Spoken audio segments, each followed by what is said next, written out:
Helo, fy enw I yw PC Jackie ac rwy'n swyddog heddlu cymunedol ysgolion, yr union fel y swyddog sy'n ymweld â'ch ysgol chi. Dewch i ni fod yn onest, nid oes unrhyw un yn y byd hwn yr union yr un fath â rhywun arall. Rydym yn byw mewn byd llawn amrywiaeth, efallai ein bod yn debyg mewn rhai ffyrdd fel lliw gwallt neu diddordebau, ond yn gyffredinol rydym i gyd yn wahanol.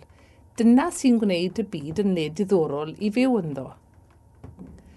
Yn aml, fe glywch bobl yn barnu eraill cyn dod i'w hadnabod. Gelwir hyn yn stereoteipo. Gall stereoteipo fod naill yn bositif neu negyddol. Dylem bob amser ddod i adnabod ein gilydd cyn ein bod yn mynegu barn am unrhyw un.